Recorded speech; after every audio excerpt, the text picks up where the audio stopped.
All right, Patrick, my trading warrior brother, welcome back to Face. Hi, Dale. Hey, Always buddy. great to catch up.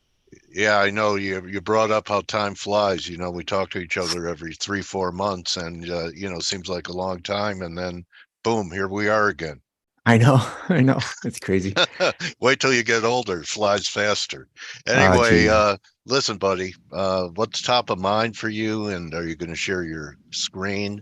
Yes. I want to acknowledge that last time I was on with you and Kevin, you guys were spot on about that the euro had bottomed, the dollar had peaked, and that metals were about to break out over 22. Silver did it, got to 24 and a half, and gold was really the star of the show. But I'm willing to go wherever you want to go. So you want to start with, okay, so a ratio chart. Okay. Yeah. Look, this to remove noise when you're looking at individual charts and you're Yeah. playing short-term plays and they don't pan out, you gotta take a step back, put up your ratio chart of a major asset class, and these are the two antagonists. Is that the word? Like the two. Yeah. So you have the Yeah. gold, They're which represents. adversaries. Yes, the commodities, the real assets, Yeah. the anti-growth, and then you have SPX, which is growth. So as soon as you put that ratio up, you guys who've been looking at ratios over and over again, you'll see that if ever you overlay another instrument and you see that its chart pattern looks like the chart pattern of the ratio, then you know that ratio is actually telling you those are the capital flows. Let's say here as it goes down, that's capital flows leaving gold in favor of SPX. And look what Right. happens to silver price, Dale. It tracks the capital flows as Yeah. defined by the gold to SPX ratio. So people wondering why isn't silver at all-time highs like gold is? Well, silver does not track gold. Silver tracks gold's performance versus the SPX. So that's a key takeaway. I could put that all the way back. I'll put it logarithmic. I'll do a reset. I'll show you all the way. But look at that. Look at the 70s. So Yeah. that's what you got to look at. So for those silver traders out there, and you're wondering how come silver's not going above 28? How come it's not able to break out? Well, that's what's happening. I could even overlay the precious metals fund. So these are gold and silver miners index since 1968. It's the oldest one. I'll just hide my Uh, silver chart, the X. and, Yeah. and you'll see here the ASA chart. It tracks also pretty much the gold to SPX ratio. So until reset chart, until gold is able to break out versus SPX, forget about the miners doing anything constructive. Forget about silver doing anything constructive. Here, look at the 2000 bottom. Look at how the gold miners track those capital flows to practically perfection. So that's what you got to look at. So So what do you mean now, by capital flows?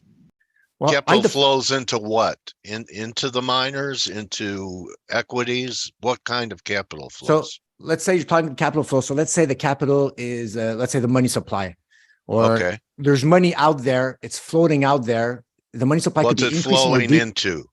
Yes, that's it. So when you put a Okay. ratio, gold versus SPX, essentially, let's say for X amount of whatever capital, if the ratio is going down, it could be Yeah. gold and SPX are going down, but the ratio is telling you that it's going down less in one of the two instruments than the other one. And just that shift is enough to the charts in those which are guided by those flows as defined by that ratio, they reciprocate or they mirror those flows. It's like so clear, when you start moving the chart up and down, you see that like these gold and silver miners, they have different CEOs, they have different fundamentals. Why are they following practically to the T, to the month, a ratio chart of gold versus SPX, right? So that's if you ever wanted a Rosetta Stone to understand how an individual price chart moves, then you have to understand to what asset class it belongs to, but more importantly, its asset class. How is it performing versus its adversary? And that will tell you huge clues of where you are. Look at this. If I just do regular TA on the, I'll put back my lines on the gold silver chart, gold to SPX chart. Here, this rally right here in 2019 that went all the way to 220 here when gold went above all-time highs and everybody was looking to the moon. Well, that was just the first bear market rally within this descending downtrend of gold versus SPX. It never closed above the Ichimoku cloud. It was the first reaction rally, which essentially helped create this, what I called a wake-up line or early breakout line. At this stage, at this angle, it's probably more a wake-up line. It started morphing into existence. Here's one bounce, two bounce, three, and here a fourth bounce to perfection. I'll zoom in for you guys. Okay. So now So what are this you trend looking line, for? We need a close over that wake-up line for you to be constructive. yes. What, the physical and the miners, or the miners? Well, this line right here, if ever we get a convincing close above dot 48, but maybe more dot 50, and the real Yeah. party starts once we close above dot 66 about. So Yeah. when gold, the physical, is worth half of SPX, no matter what the value is of the SPX, then the miners will start really picking up on those cues, and they will mirror the price pattern of that ratio chart. So that means Okay. gold is holding its ground. People are seeing it today. See that nice wick? Even if gold has not been going up, because the SPX is going down and gold is going down less fast, the ratio is going up, which is super constructive. And after that, eventually gold will break out on its own chart merit. I'll have a quarterly close above, I think I have it 1930. So a convincing close above 1950, a quarterly close for gold on above that level. And it's going to be total mayhem. That ratio chart will probably be breaking out at the same time. I'll put you just the gold chart. I'll put on the quarterly. And the quarterly, guys, it's coming up close. So remove drawings. At the end of next That's month. an ugly candle it did there. Wow. End of next month. Yeah. So at the end of next month, gold would have to come all the way back up and close above 1936. If it can't do it this month, then this is probably what's going to happen. If it cannot do it above next month, then you have to wait. It could be a few more quarters before end of Q2, maybe end of Q. So this is for the first time in a while, Patrick, I've heard people talking about gold going to 1,500. Yes. They haven't pulled that out of the bag in a while. That would be taking out the 1610, double bottom there. I don't think that's viable right now. Am I crazy to think that buying gold between this week's low and 1780 could be the last bus stop for getting long? That's the way it feels to me. So right now, what you got to focus is on gold's performance versus that SPX chart. I'm just backing it up there. Yeah. You won't see gold breaking down massively if it's breaking out versus the SPX. You'll see it here, especially look here. We're at levels here that we had. I'll just zoom out all the way back to the look. If I stretch that, we're at levels when it broke out back in the 70s. So that balancing act, that pendulum between that ratio, that important ratio between gold versus SPX, it's historically been a balancing act. Here you see gold really underperformed SPX. That was the bubble of all bubbles. So even if nominally, I'll just remove all my remove drawings. Even if nominally the SPX is much higher than it was in the 2000s, because gold price appreciated, it's showing you the true reflection of SPX's real appreciation, and it wasn't even able to surpass its .com bubble. For me, like, because of ratio charts, I see the true bubble of the .com bubble might be a bubble we'll never, ever see again. This was like the ultimate bubble where gold was way undervalued and US equities were way overvalued. So look, we're back at the gold went to 200, NASDAQ was 5,000. That was it was back in the here, we're back at 1972. 2000. Yeah. There's one case where we could be, here's the bearish case, guys. We could be back in 94. I don't know, maybe a 4% chance, 5% chance that's where it is. There's a possibility that we're here if ever SPX, if ever gold cannot break down versus SPX and this thing just melts down, then we're at this type of level where we're going into a hyper bull market for US equities, and just gold just now it goes to your 1,1500 targets. It stays there for a couple of years. That's the bearish case for gold. If gold cannot strike now and close above that .5 and that .6, that 2/3 of SPX, then indeed there could be a situation here where, but when you look at the rate of change, look at the rate of change here. Below is the distance even from the moving average. I'll put the rate of change, guys. The 7-year rate of change for gold is climbing, getting closer to that neutral positive zone, while in the 1994, well, it was trying to climb, but it failed. It was also a little lower. It was not within striking range of that zero line. So to have a positive 7-year rate of change, it's look, yeah, there's a lot of the weight of evidence. You got to look also at the the NASDAQ chart, which broke down on its own chart merit. I put this one here, which is, I'll just show you this one here. Look at this. I don't know if you guys love monthly candles, but that thing during the month, that candle for NASDAQ was all the way up here. It's a reversal month now. Yeah. It looks super bullish during the month. That's why people playing on the smart time frames. Wait for the monthly close, please. Because that thing it was a white candle all the way here. People were calling breakout above the moving averages. It's game on. Kramer was saying it's bull market's raging. But look, 5-6 days later, or during like in the past week, now we have an ugly wick right here. So the sellers are coming in. They're saying, guys, forget it. It's not ready. And if ever, there's 4 more trading days, Dale. If ever it closes here below the 3-year, below the 1 year, if ever it starts sliding below 1100, there's no more volume support here. That thing could just melt all the way to 8500 easily before it stops. It's this is super ugly. I'll show you even, well, that's a NASDAQ. Here is the Tesla chart, perfect back test of a huge topping pattern, a multi-year topping pattern, confirmed breakdown in, I think, November. Back test below the 1 and 3 year moving average. That's super bearish. If it cannot close above 206 or 210, Tesla's done for. ARC Innovation, forget it.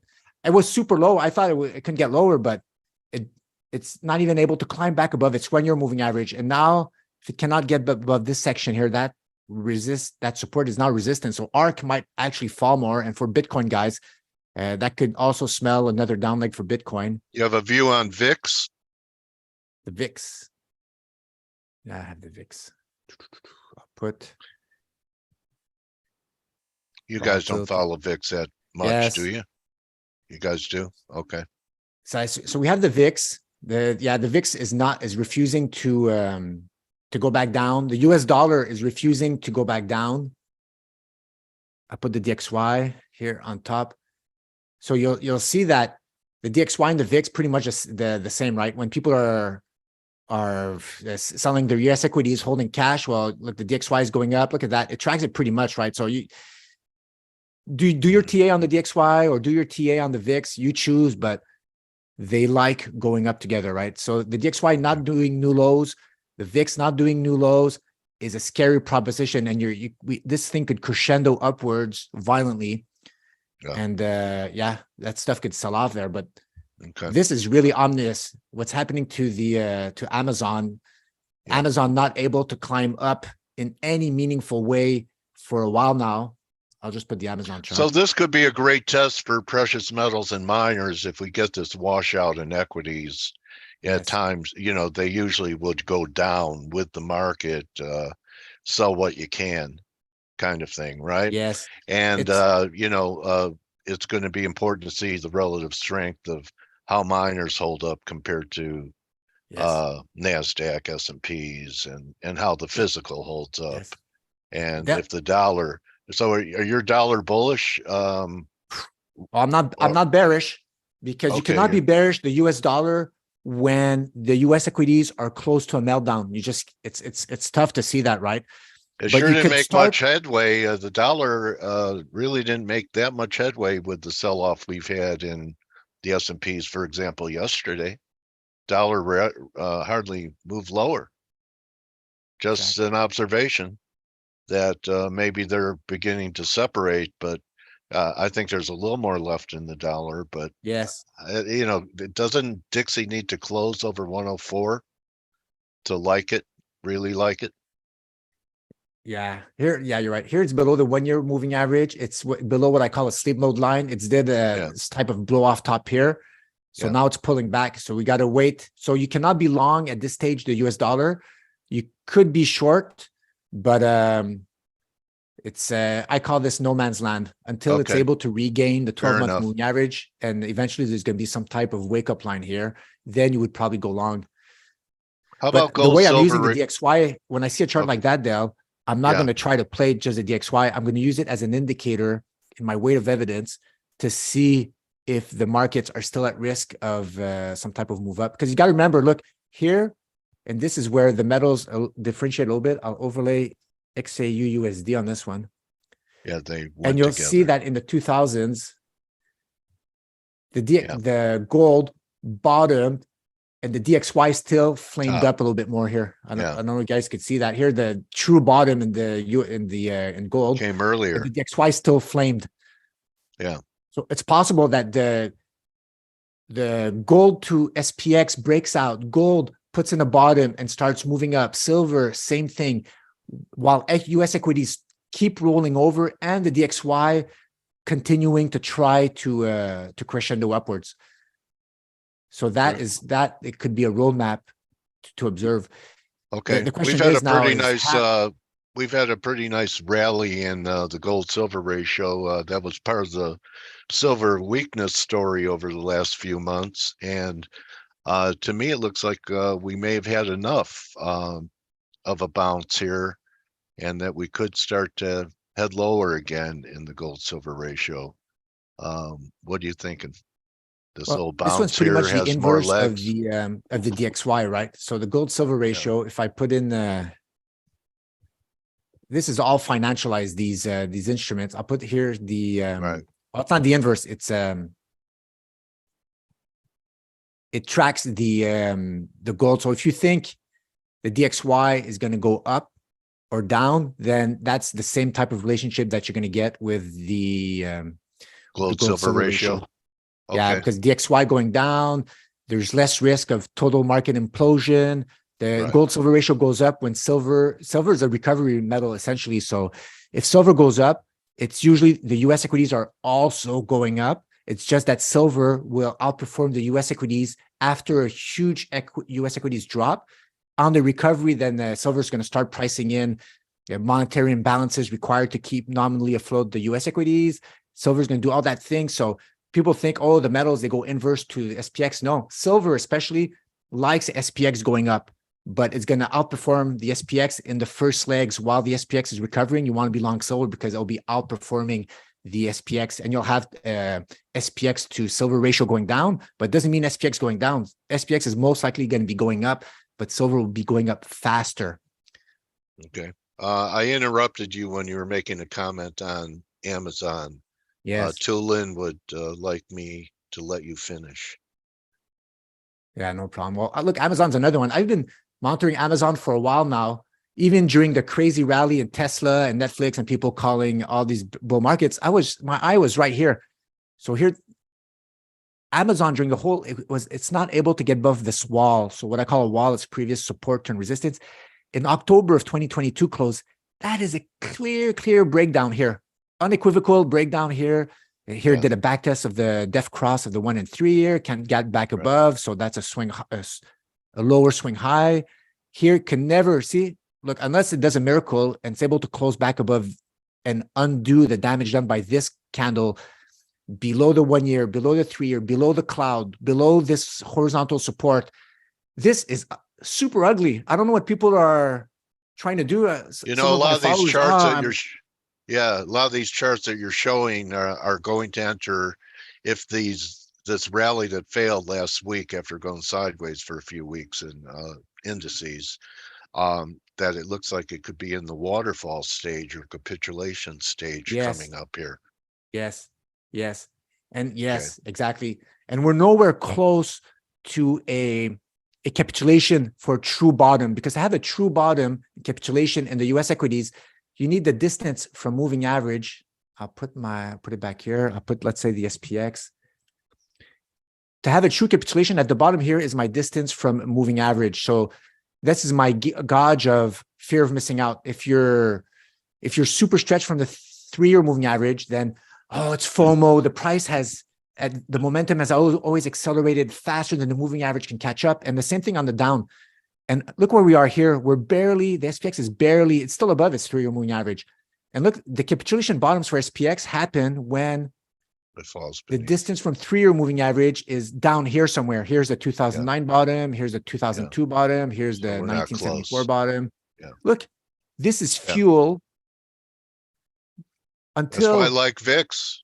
I mean, people have recency bias. They say VIX is broken, VIX is dead, VIX doesn't work. It's a waste of money to hedge. You know, all the sentiment indicators, it got down to 9% bulls in VIX. S&P's got up to 60% bulls. And, you know, one point that I noticed is that in last week, when people were saying, well, you know, the greedometer was at greed, but if it is a bear market, you don't expect sentiment to get back to 80 to 90. You yeah, expect sentiment to recover from 20 or 30 to maybe 50, 60. You're not going to get those readings that we had a year ago where you had 80, 90% bulls. If you're in a bear market, it just would come back to neutral before the next wave. Do you agree with that thesis? yes, there's that's the thing with indicators, right? Depending if you're in a, depending where the price action is, if it's below those important moving averages, then it won't reset as much. And then once it rallies up, it'll get sold into. It's like, I don't know, people, they always have to ask, it's like for people to avoid FOMO and always trying to catch these bottoms, it's like they need to increase their variety of instruments they're looking at. Essentially, you have to look at the entire Jigsaw classes puzzle. of The whole markets. jigsaw puzzle. Yes. You You have to look, look you at and everything. Kevin. I imagine you and Kevin sitting there with a big table and all the pieces representing one's yen and one's yields and one's the market Yes. and one's gold, and you guys are putting the pieces together. In fact, you know, I watch some of your videos, Patrick, on your YouTube channel, and one of the comments that I think really suits what your work and Kevin's work is someone said that you guys are the most long-term technicians of anyone he's followed. That you look at work, you know, you'll go back decades, you know, Yes. sometimes centuries with your work. And so I've given you guys, I have a new tagline for you guys. You are technical astronomers, because you guys look at the market through the Hubble telescope. Although the Hubble is not working, the new one's up there, but you guys definitely take that astronomic view compared to You you. need to, Dell, because Yeah. look at an example. Here, I managed to have the Fed fund rate since 1913. I was able to Oh, when the aggregate or Fed was, yeah, and people don't understand what's happening. Nobody understands. People have data. Usually it stops at 1960. Well, in yeah, all this period here was the descending trend lines. The Fed fund rates were going down. And then eventually in 63, they broke out. yeah, Well, yeah, look what's happening all over again. So yeah, here we have the paradigm shift type of trend line going down 40 years, and we broke out. This is yeah, not some random event where it's going to go back yeah, down to zero. If ever the rates go down, they might retest this breakout line yeah, here, but right. they're not We're going in a back new down to zero. paradigm. The last 20 years are history. Don't look for them to return. Accept the new paradigm and adjust to it. Yes, these, and you can only see this on a 100-year chart. You can only see that, and that's what I hope for day traders and all these traders. Take a step back. Once you understand the macro, then after that you could position your trades on the smaller time frames and know that you have those macro tailwinds in your Got favor it. instead of headwinds, right? Those capital Yeah, flows, know that they're in your favor. But now the SPX, if they're starting to lose capital flows versus gold, then you should not be buying the dips in SPX or in growth stocks. You should be selling the rips. And yeah, so people should okay. start doing that here. I don't know if I have time to show you this. I have here's our heat map from our website we built. So here we have all the SPX 11 sectors Yeah, cross-referenced. So these are the performance. So let's say energy versus energy. Well, that's mine. You can't compare it. So here's industrials versus um, right. energy. It's losing, or Yeah, it's yeah. So you could see the sectors which are outperforming the other ones. So here industrials are the strongest sector. Energy is the strongest one, the strongest sector. Industrial, the second strongest. Financials, healthcare. And then the weakest sectors are technology, real estate, communication services. So once you have a table like that, you're able to see which sectors you should be looking at. So instead of focusing on a sector like technology to go long, you should look at one of these top sectors, which is outperforming all the other sectors, and say, oh boy, look, I have energy, which is outperforming. Well, energy now might be pulling back against these ones because it's been beating everybody for a while. For a but year, you might look at, over a year. Yeah. Yeah. So it's already pulling back. So here I have financials versus consumer staples. And then you could look up at the chart, and then you could see if that thing ever, you could start doing your trend lines. And if ever that thing breaks out, then you want to go long financials instead of consumer staples. But you don't want to go long something that's below, let's say, a 700-day moving average, because you're at risk of having a waterfall, just something just going totally down. And this, you could see it on this chart. People always trying to catch the bottom. Those dead cat bounces, guys, you don't do V-shaped recoveries. Is this a dead cat bounce in Bitcoin, Patrick? Let's wrap it with that. Jesus. Well, look. You didn't want to talk about that, huh? I don't mind. If all right, go ahead. Bitcoin tracks NASDAQ. It tracks. Not lately. It's forever, like pretty much since look here. I have ARK Innovation. I overlaid Bitcoin. The amplitudes of the moves are different, but overall, Bitcoin is essentially a speculative tech stock. Until it's able to do something different, that's what it is. I know you're bearish. I'm not bearish. Hold on. I was bearish back at 55,000 when Bitcoin was rocking upwards. I told people it's getting too stretched from the moving average. You got to get out. And then I did a final chart where I told people to get out of. Get out of Bitcoin. I think it was around 40,000. It was breaking down in weakness. So now it's in no man's land, essentially, Bitcoin. It's trapped between 35,000 and 15,000. So it's no man's land. The move for Bitcoin down or up. But long term, weren't you and Kevin looking for about 8,000? No, only if it would close below 12,000 or something like that there. But there was. So is the bottom in? Well, it's hard to be bearish NASDAQ and bearish Bitcoin at the same time now, isn't it? No, you should. If you're bearish, if you think NASDAQ is going to keep going down, then your bias is for a resumption of a downtrend in Bitcoin. Okay, definitely. Let's wrap it with that. Yeah. And why don't you show your website? Best place to follow Patrick's great work and Kevin Wadsworth's great work. Patrick at Bad Charts 1, Twitter, right? Yes. And you want to show your website where people could get involved, and they also have a good YouTube channel, excellent YouTube channel. Yes. Yeah, we interviewed Peter Granich last week there. That was quite fun. And this is the website, guys. There's a whole bunch of stuff, but Twitter, Kevin and I put a lot of stuff just out there on Twitter for free, but on the website you get the risk management and our trades and stuff like that. But Twitter's a fun place to get started, guys, for sure. Yeah, follow these guys. If you want to really, be a student of market history, and also know how to deal tactically with what's happening now, this is a great partnership. I say that Kevin and Patrick are like 1 + 1 = 11. I love it. All right, my trading warrior brothers. I really appreciate you coming here and sharing your views with the community today.